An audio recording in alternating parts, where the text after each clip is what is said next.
Module 1, Lesson 12, Transformations. As always, we start off with some vocabulary here. A transformation is a change in position, shape, or size of a figure. Now, a transformation maps a figure onto its image, and we describe this with arrow notation.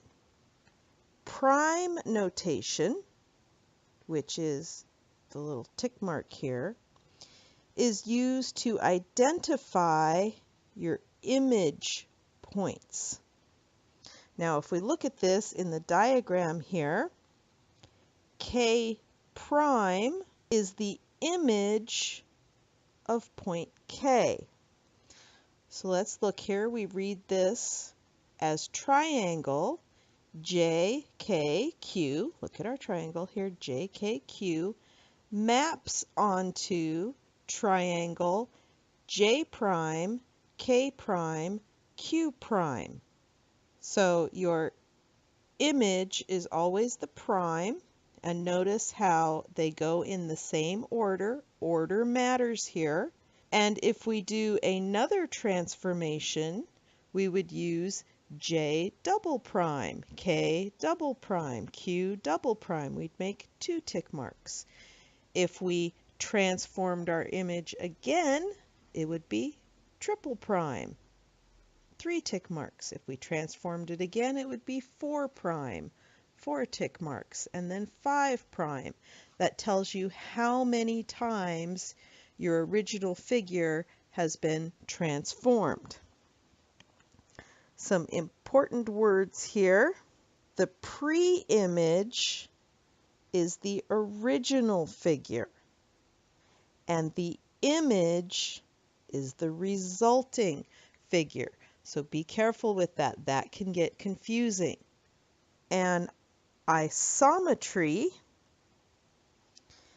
is a transformation in which your pre-image and image are congruent. This means corresponding segments have equal length. So that's congruent segments, right? Because equal length means congruent. And corresponding angles have equal measure. So that's congruent angles. So an isometry has congruent segments and congruent angles. And what does corresponding mean? Corresponding means they are in the same position. So this is why order matters. So triangle JKQ, when we look at segment JK, it will be congruent to segment J prime, K prime. When we look at angle Q, it will be congruent to angle Q prime. Dominoes are a good way to imagine our transformations. We can flip them, slide them, or turn them. Each one of these moves is a type of transformation. So if your domino turns, you get a rotation. So we would take our point and we would spin it around. And you rotate it around a point. That's like clock hands. Notice your clock hands don't change in length, they don't change in shape, they just move around the clock. If your domino flips, that's a reflection. This is like a mirror. And notice the image is opposite of your pre-image. When you look in the mirror, if you poke your finger into your right eyeball, your mirror self looks like it's poking its left eyeball. So a reflection is a flip, and it's an opposite.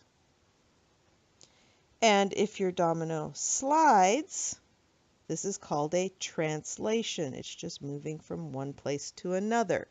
You move from the front of the room to the back of the room, or from one class to the next class. You are translating. You don't change.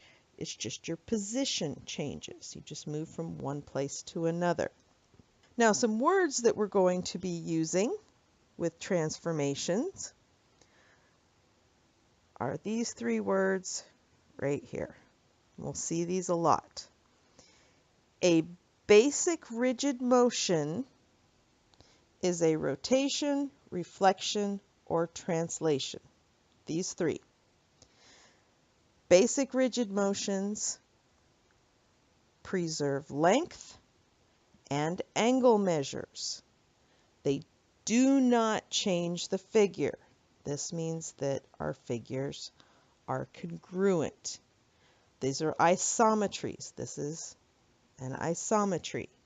Corresponding parts are congruent. They are also distance preserving. Another word we're going to see a lot. That means the distance between the image of 2 points is equal to the distance between the pre-images of your 2 points. This is just saying we have congruent segments. And our other one here is angle preserving. So the requirements to be angle preserving is that your angle is still an angle after it's transformed, and your angle measure of your image is equal to, you guessed it, the angle measure of your pre-image. This is just what we said about isometry. So we have congruent angles. And these are the requirements for basic rigid motion. So if we're talking about basic rigid motion, we're talking about isometries.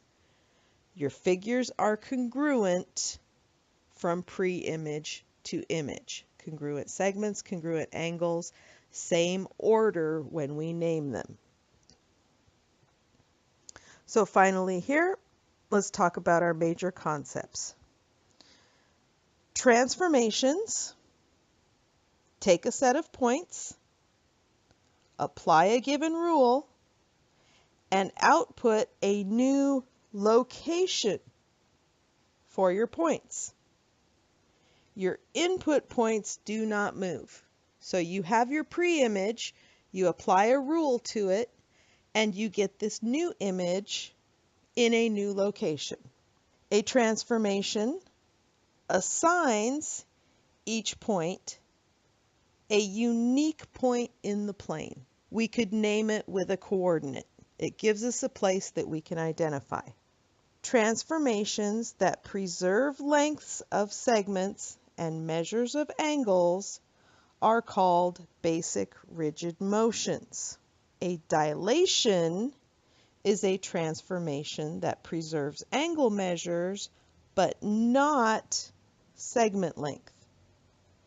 So what we saw, a turn, a flip, or a slide, rotation, reflection, translation, the domino didn't change. If we take an example of an equilateral triangle and we dilate it, which just means we make it bigger or smaller, it's still an equilateral triangle, which means our angles are congruent.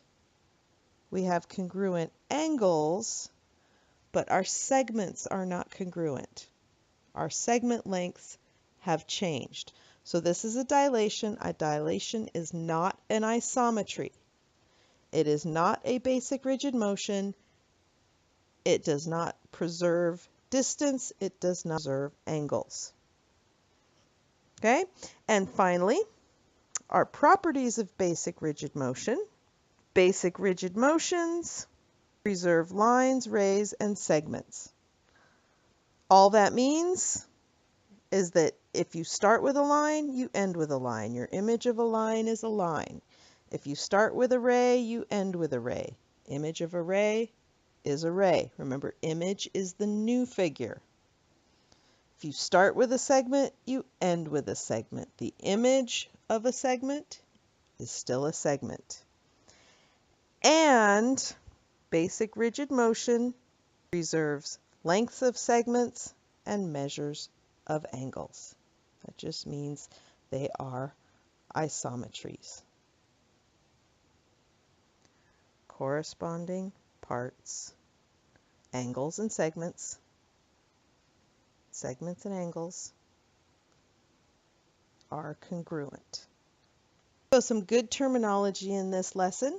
I think we are going to have a lot of fun with our transformations.